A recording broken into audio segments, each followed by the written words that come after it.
Қайырлы күн, құрметті бұқаралық ақпараттық құралдарының өкілдері және телекөрермендер. Аймақтық коммуникациялар қызметі өзінің брифингтер топтамасын әрі қарай жалғастыруда. Осы уақыт аралығында біздер сот лауазымдарына кандидаттар іріктеу механизмдері мен талаптарды қатаңдату мәселесін қарастыратын боламыз. Спикеріміз аса қадірменді Қарағанды облыстық сот төрағасы Мусабек Әлімбеков мырза. Уважаемые коллеги, мы рады приветствовать всех участников брифинга региональной службы коммуникации. Напомним тему ужесточения квалификационных требований и механизмов отбора кандидатов на судейские должности. Спикер брифинга. Председатель областного суда Карагандинской области господин Мусабек Әлімбеков. Құрметті төраға, енді мынау сот талаптарын қатаңдату мәселесі біздің ата заңымызда да бекітілген. Кейінгі тарапта осы үкімет тарапынан осы мәселеге жіті назар аударып жатыр. Осы тұрғыда бір шағын сөз сөйлеп өтсеңіз. Саламатсыздар, құрметті телекөрермендер, баспасөз өкілдері. Қазақстан мемлекеті егемендік алған бірінші күннен бастап әлемдік өркениетке жылдам қадаммен келе жатқан мемлекеттердің бірі. Бұл біздің ішкі бағамыз емес, бұл біздің әріптестеріміз шетел өкілдерінің берген Қазақстанға берген бүгінгі күнгі бағасы. Ауған себепкер болып отырған біріншіден еліміздегі қалыптасқан тұрақтылық және де жоспарлы түрде біздің дамып келе жатқанымыз. Өздеріңіз білесіздер, елбасы Қазақстан Республикасының президенті Нұрсұлтан Әбішұлының Назарбаевтың елге ұсынған жоспары бар. Ол 20-30 жоспары, оған қосымша Еуропаға жол деген жоспар бар. Бүгінгі күні іске асырып отырған жоспарымыздың бірі 5 институционалдық реформа туралы. Оның ішіндегі іске асырылып отырған халыққа ұсынылған 100 қадам. Осы жолда ең негізгі мәселелердің біреуі бұрыннан да айтып келе жатқан мамандар мемлекетте негізгі жұмыстарды шешеді деп. Сондықтан меритократия мәселесін елбасы маман тағайындау кезде соны негізгі басшылыққа алу керек екенін ұсынып отыр. Тарихымызда бар, бүкіл әлемдік тарихта бар, аристократиялық жолмен маман тағайындау жолдары болған. Одан кейін бар, демократиялық жолдармен маман тағайындау жолдары болған. Бүгінгі күні меритократия жолымен маман тағайындау деген ол маманның кәсіптік деңгейіне негізге алып, сол тұрғыдан маманды орнына тағайындай білу. Осы мәселе төңірегінде сот саласында да үлкен жұмыстар жүріп жатыр. Өйткені 100 қадамның ішінде бір қадамда сот саласындағы кадр мәселесін, мамандарды іріктеу мәселесін жолға қою, оған кадрларға, мамандарға, сот кадрларына талапты күшейту мәселесі аталып өткен. Бұл тұрғыдан біраз жұмыстар жүргізілді. Біздің конституциялық сот жүйесі және сот құрылымы туралы заңдарға тиісті өзгерістер енгізілді. Соның нәтижесінде бүгінгі күні жоғарғы сот кеңесі осы мамандар тағайындау, судьялар таңдау мәселесімен айналысатын ұйым жеке мемлекеттік мекеме болып бөлініп шықты, және ол туралы жоғарғы сот кеңесі туралы еліміздің заңы қабылданды. Сол заңға сәйкес бүгінгі күні жоғарғы сот кеңесі тұрақты өз жұмысын бастап істеп жатыр.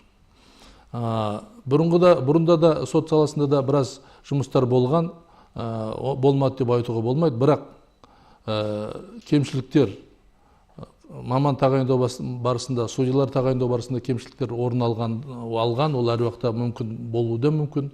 Өйткені түпкілікті бұл мәселені шешіліп қойды деп айтуға да болмайды, бірақ қателіктерді судья мамандығына судьялар ұсыну барысында кетіп қалатын кейбір қателіктерді болдырмау, азайту жолында біраз шаралар жасалды. Ең негізгі мәселелердің біреуі бүгінгі күні судьялық қызметке біздің конституциямызға сәйкес 25 жастан асқан азаматтар тағайындалуы мүмкін, және жоғары заң білім болса, тиісті еңбек өтелі болса, заң саласындағы сол азаматтар тағайындалатын болған. Конституцияға өзгеріс енгізілмегендіктің салдарынан бәрібір кейбір қосымша талаптар қою арқылы бүгінгі күні 30 жастан төмен азаматтар судья болмайтын жағдай қалыптасты. Ол үшін судья болып қызметке тағайындалу үшін әрбір азамат ең құрығанда 10 жыл заң саласындағы жұмыс өтелі болу керек. Не болмаса 5 жыл сот саласында, прокуратура саласында, адвокатура саласында тікелей сотқа қатыса отырып, сондай жұмыс тәжірибесі болу керек. Сол азаматтар ғана судья болып тағайындалады деген талаптар енгізілді конституциялық заңымызға. Онымен қатар судья болу үшін алғаш рет неше бір сатыдан өту керек. Бірінші сатысы ол тест арқылы емтихан тапсыру керек. Ол жерде бұрын талаптар бойынша кім 70 балдан артық, 100 балдың ішінде 70 балдан артық баға алса, сол азаматтар жіберілетін. Қазір 80 балға көтерілді. Екінші мәселе, бұрындары мынау тәжірибеден өту мәселесі, сынақтан өту мәселесі, ол жұмыстан босатылмай, жұмыс орнында, түпкілікті жұмыс орнында істеу арқылы қосымша тәртіп болған болса, өту тәртіп болған болса, қазіргі заңның талабына сәйкес тек қана жұмыстан босатылу арқылы және ақылы түрде 1 жыл көлемінде соттарда тәжірибеден өту керек. Содан кейін ғана барып, мына жалпы отырыстың, мәжілістің, облыс соттың жалпы отырысында ол судьяның тәжірибеден өткен жұмыстың нәтижесі талқыланып, соған дұрыс баға берілген жағдайда ол ары қаратай жаңағы тиісті құжаттарын жинап, жоғары кеңестің, сот кеңесінің жариялаған конкурсына қатысуға құқылы. Екінші мәселе, егер елбасының жарлығымен ол азамат судья болып тағайындалған болса, бірінші жылы сынақ кезеңінде есептелінеді. 1 жыл қызмет істегеннен кейін ол судьяны қайта тексеру жұмысын қайта тексеріледі, және жалпы отырыс, облыс соттағы жалпы отырыста ол мәселе қаралады, республикалық сот жүйрүйінде қаралады, және жоғары сот кеңесінде қаралудың нәтижесі бойынша ол ары қаратай түпкілікті судья болып тағайындалады. Егер ол сынақтан өте алмаса 1 жылдың көлемінде, ол туралы мәселе, қызметтен босату туралы мәселесін жоғары соттың төрағасы елбасының алдына ұсыныс ретінде қоя алады. Сондай қатаң тәртіптер енгізілген. Және келесі саттағы соттарға да ауысу жүйесі бір тәртіпке келтірілді, бұрынғы тәртіп өзгерді. Мысалы, облыс соттың судьясы болу үшін ең төменгі аудан сотта 5 жыл көлемінде судья болып қызмет істеу керек. Егер ол 5 жыл төңірегінде қызмет судья болып істемесе, облыс соттың мүшесі судьясы болып тағайындалмайды. Ол жерге документтерін өткізе алмайды. Жоғары соттың судьясы болу үшін 10 жыл судья болып істеу керек. Және оның соңы 5 жылын облыстық сот көлемінде судья болып істеу керек. Сонда ғана жоғары соттың судьялығына өз кандидатурасын ұсына алады. Осындай талаптар күшейтудің арқасында біраз соттың кадрларын іріктеу мәселесінде бір күшейту, қатаңдар бәрімізге түсінікті тілде, орыс тілінде айтып өтуге рұқсат етіңіздер. Біріншіден, мы знаем, что современный Казахстан интенсивно развивается по пути цивилизации. Это не только наша оценка, это оценка международных экспертов, наших зарубежных партнеров. Это благодаря чему такая оценка дана? Благодаря тому, что в нашем государстве есть стабильность. Стабильность во всем. Стабильность в экономических отношениях, стабильность в политической жизни, стабильность в социальной сфере и определенная стабильность в правовой сфере. И это достигнуто благодаря реализации тех программ, которые были предложены народу Казахстана главой государства, Елбасы, президентом нашей страны Нурсултаном Абишевичем Назарбаевым. Это общеизвестная вам программа 2030, в последующем программа «Путь в Европу». Наряду с этими программами концептуального характера сегодня реализовывается программа 5 институциональных реформ. И в рамках этой реформы предложено совершить 100 конкретных шагов. Одно из этих шагов, оно охватывает вопросы подбора кадров. Подбор кадров должен быть реализован на принципах меритократии. История человечества знает разные подходы при подборе кадров. Были этапы развития человечества, когда подбор кадров осуществлялось по принципу аристократии. Да, кто принадлежит аристократической элите, и они их и выдвигали на руководящие должности, на управленческую систему. В последующем произошел этап развития это принцип демократии, и где избирались, назначались по принципу, ну, там и элементы были свои минусы, плюсы, но и элементы популизма там было предостаточно то же самое. И в настоящее время принцип меритократии означает подбор кадров по профессиональным качествам. Вот такой подход подбора кадров поставлен перед государством, перед народом Казахстана. И в рамках этой задачи в судебной системе также произошли определенные изменения в законодательстве по подбору кадров. Мы не говорим, что подбор кадров оно абсолютно идеально, абсолютно идеальным оно не может быть. Возможно, будут определенные ошибки, но наша задача при усилении требований принципам подбора кадров уменьшить риски, возможные риски, в результате которых могут быть ошибки при подборе судейских кадров. Всегда говорили, кадры решают все, но если интерпретировать на современный лад, то от кадров зависит очень многое. Правильный подбор, расстановка кадров, оно усиливает развитие общества, государства в целом. Поэтому в судебной системе, в законодательстве, в Конституционном законе о судебной системе и статусе судей внесены следующие изменения, в первую очередь, по подбору кадров. Если ранее, в соответствии с Конституцией, судьей может быть любой гражданин, достигший 25-летнего возраста, имеющий высшее юридическое образование, имеющий юридический стаж более 3 лет, в настоящее время планка немного приподнята. В частности, сегодня судьей может работать лицо, которое имеет юридический стаж не менее 10 лет, из них 5 лет или 5 лет юридического стажа в сфере правосудия, в сфере прокуратуры, органах прокуратуры, адвокатуре и непосредственно, значит, работали в тех структурах, которые обеспечивают деятельность суда.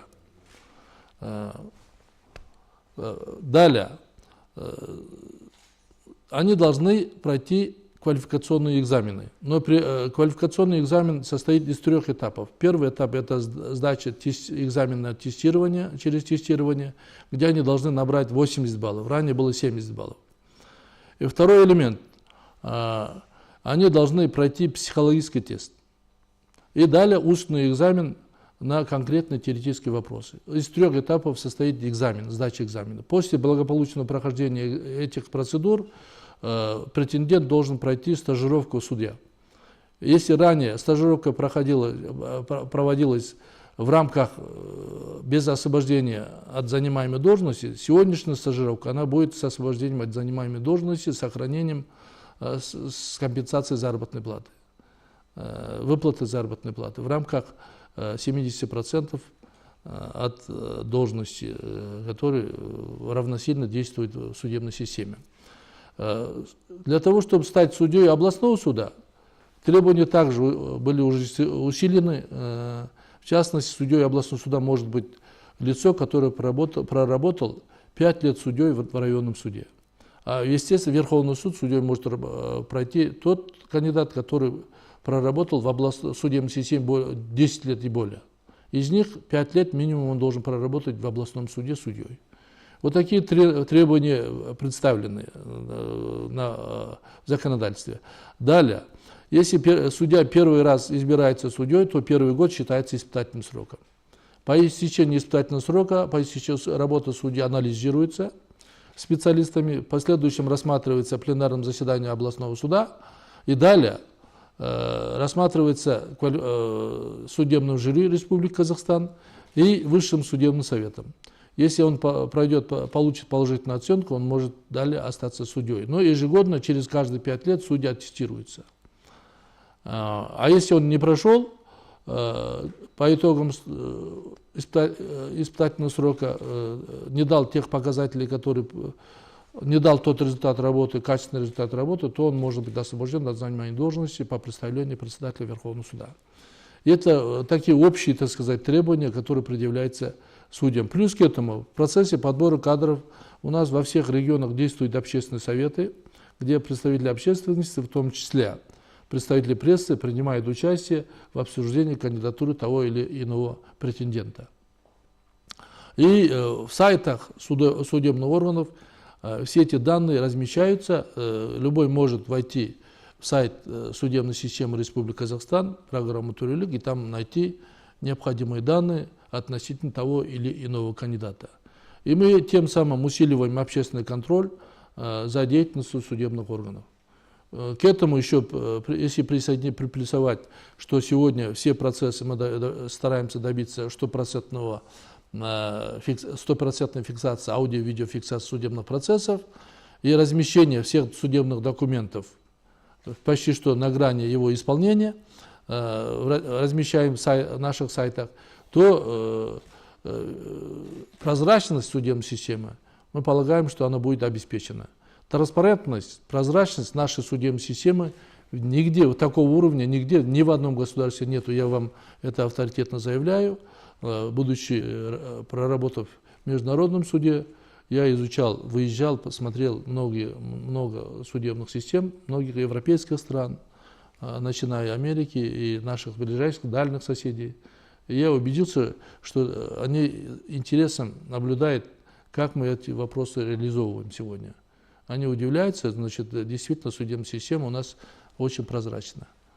Если вы обратите внимание, в других государствах, многих государствах, в зал судебного заседания технические средства, записи вообще не допускаются, фотографирование, видеосъемки запрещены. Даже эталон, как говорят, эталон демократии Соединенных Штатов Америки в судебных органах не допускается, только допускается рисование от руки. Поэтому мы можем говорить, что сегодня судебная система изо дня в день находится под контролем, усиливается контроль со стороны общественности. Оно помогает, с одной стороны, нам выявлять свои ошибки, устранять их вовремя и чувствовать пульс общества, его отношение к судебной системе. Предварительно, вкратце, мог бы на этом завершить. Если у вас вопросы есть, я готов на них ответить. Большое спасибо, уважаемые коллеги. Разрешите перейти к вопросам. Какие у вас имеются вопросы? Пожалуйста. Добрый день, телеканал Хабар, Илья Саздыкова. Скажите, какая численность нашего судейского корпуса в Карагандинской области и какие-нибудь цифры вот по итогам, скажем, прошлого года, чтобы судить о качестве отправленного правосудия? Сколько дел было возвращено там и такое? Ну, и если были, скажем, уголовные дела в отношении судей, тоже можете озвучить. Значит, количество судей у нас 378 судей по области работают. Из них 49 судей в областном суде, остальные в районных судах. Привлеченных к дисциплинарной ответственности, к административной ответственности судей в регионе нет. Так, в этом плане есть определенная оценка, данная Верховным судом нашей области. Качество отправления правосудия в целом стабильно. Да? Я могу сказать, что от общего количества рассмотренных гражданских дел 3% обжалуются, остальное абсолютно не обжалуются, ввиду того, что они приняты правильно, законно и обоснованно. Но среди этих 3% есть дела, которые вызывают усиленное внимание, обостренное внимание общественности. И эти ошибки в последующем исправляются и областным судом, отдельные ошибки исправляются Верховным судом. По уголовным делам также имеет место стабильность. По итогам прошлого года отмена допущена по 4 уголовным делам. Вы знаете, отмене рознь. Бывают отмены по процессуальным основаниям, а есть отмены по существу. В частности, всем общеизвестное дело, такое громкое скандальное дело по городу Балхаш, где молодой человек он обвинялся в убийстве своей подружки. Да? И дело рассматривалось судом присяжных, и данный приговор был отменен ввиду того, что суд присяжных при рассмотрении дел допустил ряд нарушений процессуальной нормы. И дело направлено на новое рассмотрение.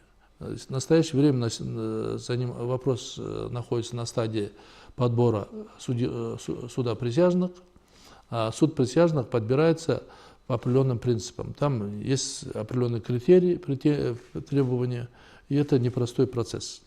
Да. Дальше, по административным делам тоже незначительное количество отмен имеет место, но в целом я могу сказать, что со стороны судебных инстанций серьезных претензий относительно нашей деятельности не имеет места, но вместе с тем замечания есть. Есть недостатки, которые допускаются отдельными судьями ввиду отсутствия достаточного уровня профессионализма.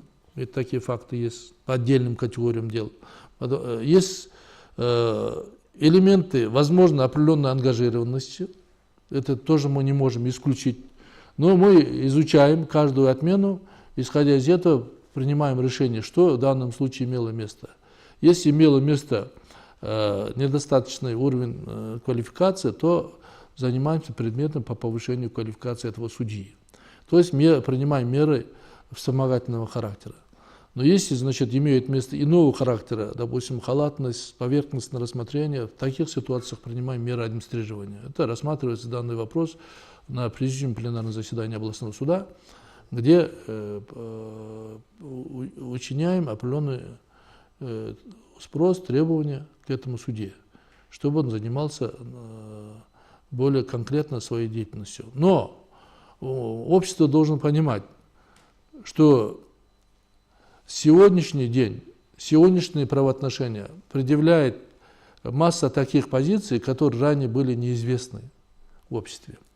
В частности, сегодня в массовом порядке применяются в взаимоотношениях, правоотношениях финансовые инструменты.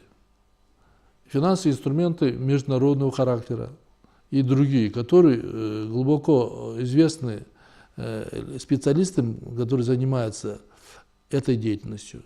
И не всегда все судьи находят возможность найти тот ключ, на основании которого могли бы принять правильное решение. Но в процессе изучения, обсуждения, принятия последующих решений эти ошибки исправляются. Судебные ошибки исправляются самим судом. На основании поданных жалоб, потому и существует принцип обжалования судебных решений. Ни одно судебное решение сразу не вступает в законную силу.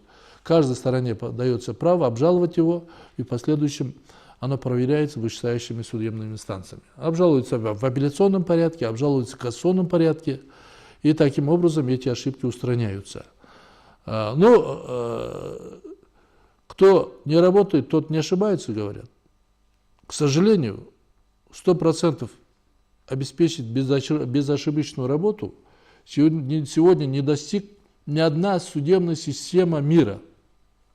Везде имеют место ошибки. Но в процессе проверки эти ошибки устраняются.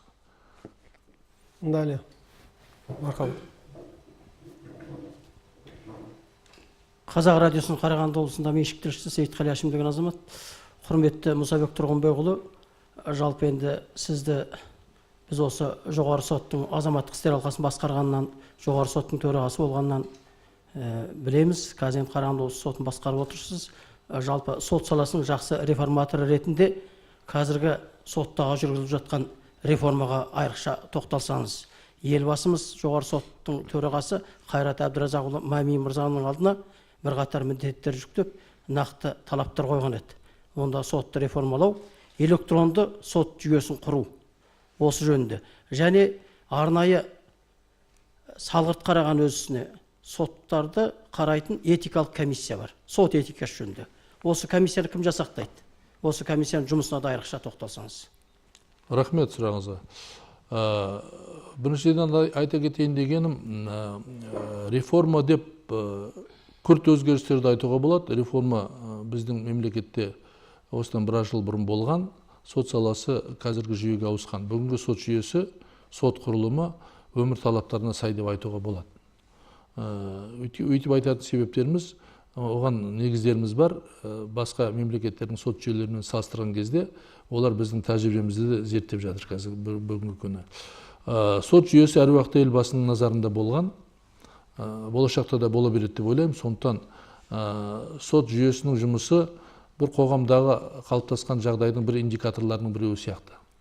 Соған сәйкес соңғы кезде сот жүйесін модернизациялау, қазіргі талаптарға лайықтау деген мәселелер көтеріліп жатыр. Ол туралы тиісті тапсырмалар берілген. Қазіргі жоғары соттың басшысы Қайрат Абдызақ Шымами өте тәжірибелі, білімді басшы, ол істерді іске асырып жатыр. Оның біріншісі осыдан 10 шақты жыл бұрын басталған сот жүйесін электрондық жүйеге ауыстыру мәселесі. Бұл жөнінен біз бүгін қалыптастық десем артық айтпаймын.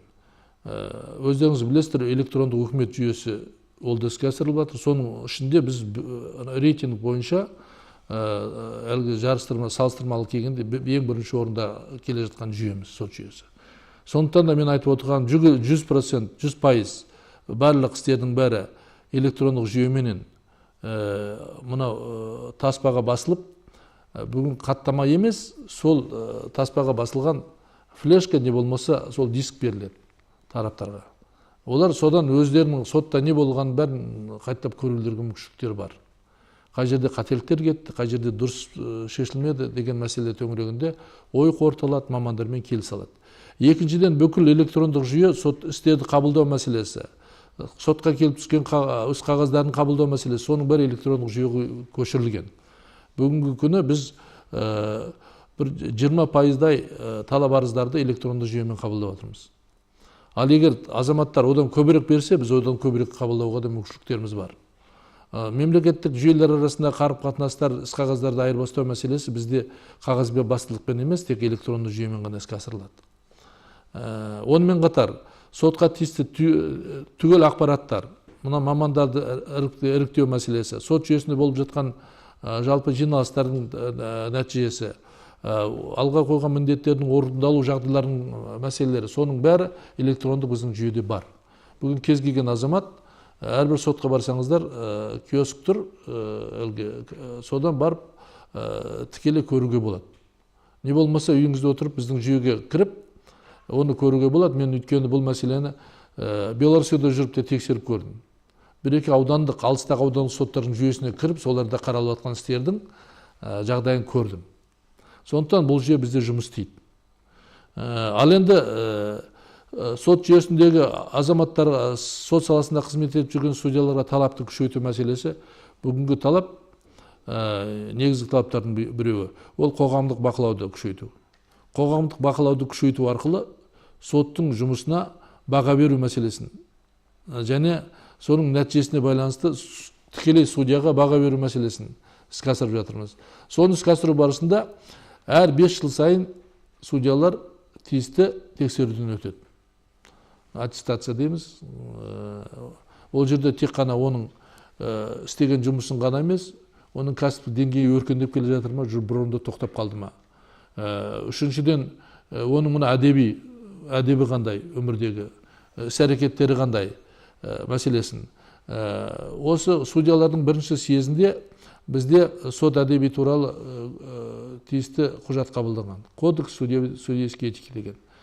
Сол қазіргі сот әдеби туралы кодексті бүгінгі күні алдымыздағы болатын, биылғы болатын деген жоспарлап отырған съезімізде қайта қарап, қайта күшейту мәселесі, талапты күшейту мәселесі қойылып отыр. Ал енді оның іске асыру мәселесін іске асыратын ұйым ол жаңағы комиссия, сот әдеби комиссиясы. Сот әдеби комиссиясын құратын жоғары соттың жалпы отырысы. Жоғары сотта бүгінгі күні 63 судья қызмет етеді, солардың бәрі жалпы отырыста отырып сайлайды. Кімдерді сот әдебиіне қосу керек деп. Оның ішіне жоғары соттың судьялары кіреді, оның ішіне облыс соттың судьялары кіреді, оның ішіне аудан соттың судьялары кіреді. Бұл жалпы ішкі бақылау, біздің корпоративтік бақылау. Судьяның тәртібі, қай жерде қандай судья деген барлық жерде судья. Ол жұмыста да судья, үйінде де судья, көшеде де, театрда да кез келген жерде судья болып қалу керек. Сол судья екенін ұмытпау керек. Сондықтан кез келген оның қисынсыз іс-әрекетінің бәрі сол сот әдебиінің назарында болады. Соған байланысты сот әдеби егер ол судьялыққа жарамсыз деп тапса, ол судья қызметтен босатылады. Сондай тәртіп. Айдар Ыбырай, Еуразия бірінші арнасының Қарағанды облысының меншікті тілшісі. Құрметті сот төрағасы, сіздің мынау жалпы Қазақстанның сот жүйесі, оның ішінде өзіңізді басқарып отырған Қарағанды облысының сот жүйесі туралы жылы қорытындыңызға орай өзіңіздің нақты бір пікіріңізді білсек деп едік. Мынау Жезқазған наркологиялық диспансерінде өзінің ар-ұжданын қорғаймын деген полиция бұрынғы аға сержанты Төлеген Егебековтің ісінің адами факторларын осы Қарағанды облысының судьяларының тәжірибелілігі, біліктілігі сот апелляциясында қарай ма?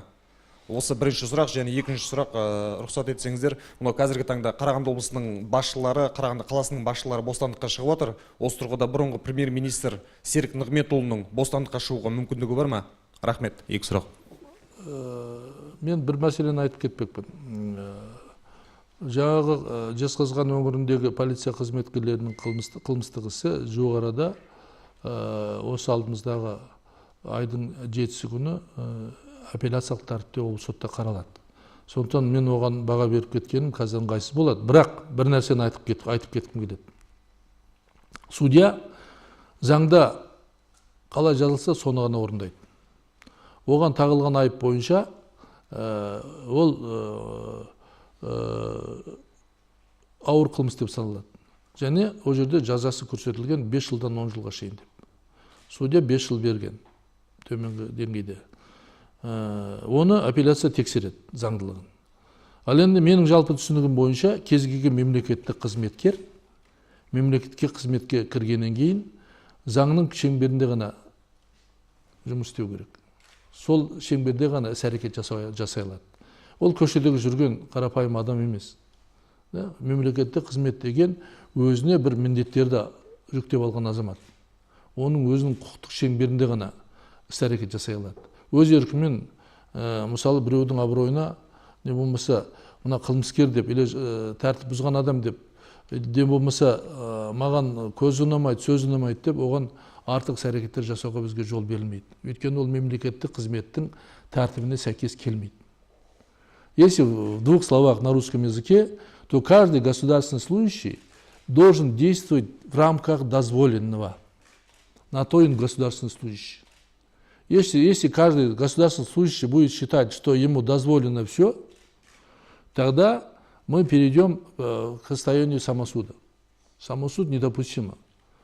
Так? Есть разные люди, которые совершают правонарушения, преступления, совершают отдельные недостойные поступки, но это не означает, что государственный служащий имеет право на него адекватно ответить. Да? Потому что существует этика государственного служащего и запреты дозволенности. А если он превышает запреты дозволенности, то он должен отвечать перед законом, как все. Тем более государственный служащий, он, представляя государство, он имеет большую ответственность. Я вот в прессе прочитал информацию, он заявил, что дал первое интервью, я не знаю, достоверно, недостоверно, он заявил, если бы этот случай повторился бы, я бы точно так же поступил. Так? Может, ему понравится просто взять его из пистолета застрелить? Так, потому что он на него облил, как бы сказать, внутреннее свое содержание. Поэтому в оценке таких вещей нужно быть немного корректным. Так? Человек в форме, так? Человек представляет государственную власть, он должен действовать в рамках дозволенного, я еще раз хочу сказать. Но это коллегия оценку даст.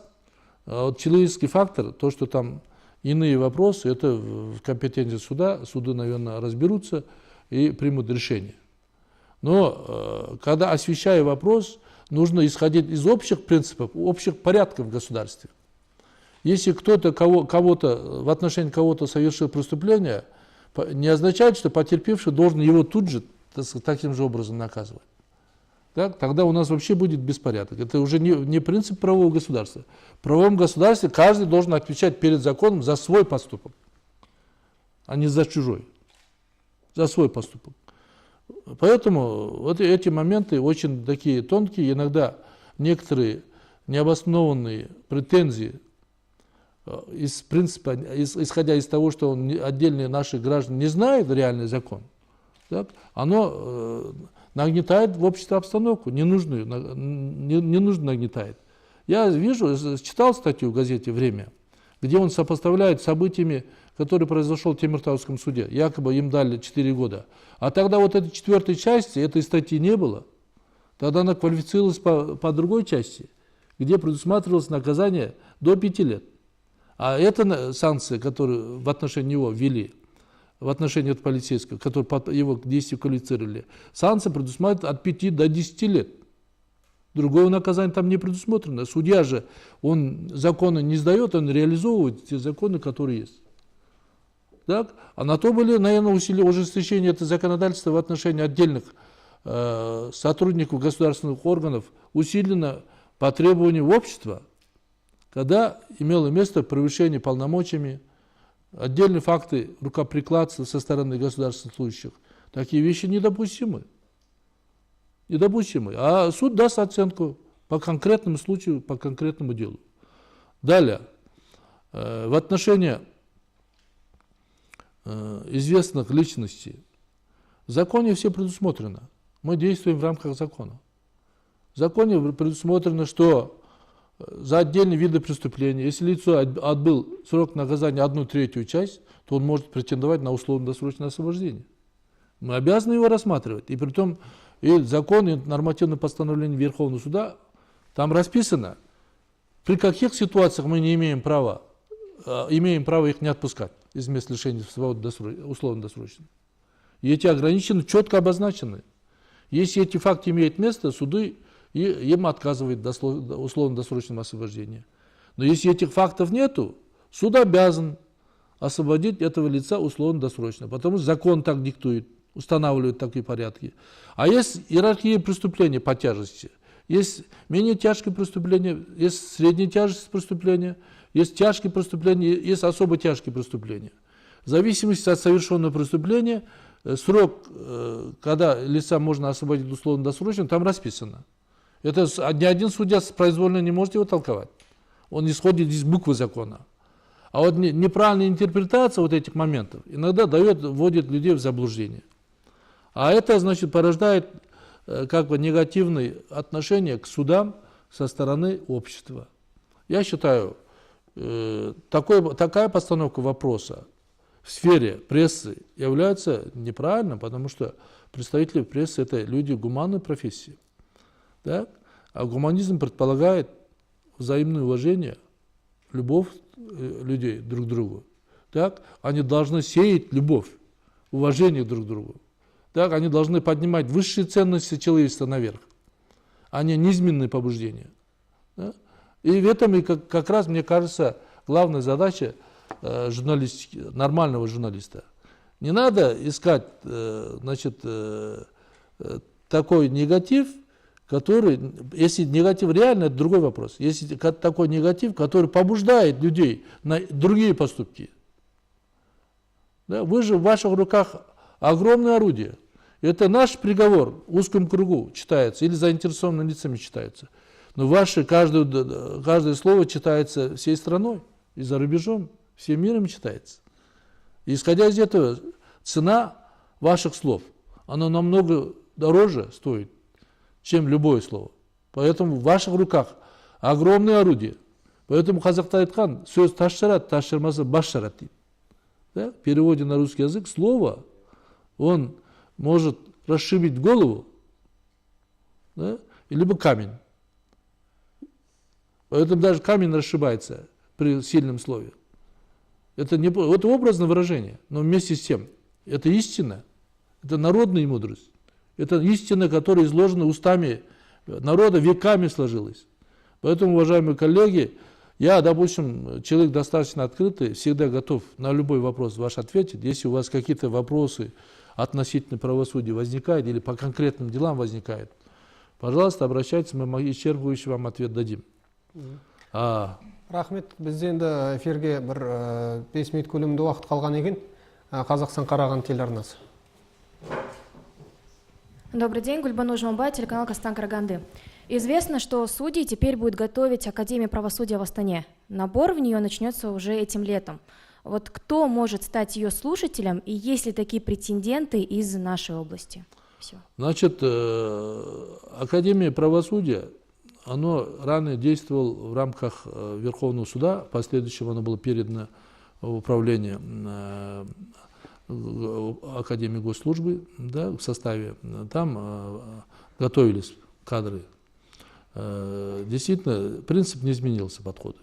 В настоящее время это передано в распоряжение обратно Верховного суда. Там обучают в течение 2 лет те люди, которые проработали реально в органах юриспруденции в течение 2 лет. Имеют 2-летний стаж, имеют направление от того места, где они работают, и имеют приличный, так сказать, показатель оценки по завершению высшего юридического образования, высшего учебного заведения. Да, балл так называемый. Он должен быть выше 75, да, из 100. Поэтому любой претендент может туда прийти, сдать экзамен. Там экзамен английский язык, вопросы права и несколько предметов. И те, которые проходят успешно этот конкурс, они зачисляются в это учебное заведение, это уровень магистратуры, правовой магистратуры. Они проходят стажировку в зарубежных странах, стажировку в местных судах. В течение 2 лет за ними зарплаты сохраняются. И в последующем из их числа они допускаются в конкурс без экзаменов. Без стажировки, без экзаменов. В течение 4 лет после завершения этого учебного заведения. Я думаю, это дополнительная забота государства для того, чтобы судейские кадры были наиболее подготовленными. Потому что масса проблем в обществе, она создается, вы правильно должны понимать, они создаются не нами. Это общество само создает эти проблемы. Да? А нам приходится с ими разбираться. Да? Допустим, неверное решение исполнительных органов, неверное решение отдельных юридических лиц, действия отдельных физических лиц в договорах, взаимоотношениях. Это приводит к конфликту. Конфликт создается с отдельными членами общества, лицами, юридическими, физическими и так далее, и так далее. Но нам приходится пожинать в последующем, разбираться в этих вопросах. Поэтому мы занимаемся следствием. Мы как бы врачи общества, которые лечат болезни общества. Да? Поэтому мы не первопричина. Мы занимаемся следствием. Первопричина это в действиях самих людей, которые проживают в данном обществе. Когда люди осознают, что мое право не должно задевать право другого, да? Когда он совершает поступки, не ущемляя других людей, когда вот это восприятие, уровень правовой культуры дойдут до такого состояния, в обществе будет меньше конфликтов. А пока, к сожалению, мы не можем сказать, что мы этого достигли. Есть обманы, есть мошенничество, есть другие подходы, есть недобросовестность в взаимоотношениях. И оно порождает конфликт.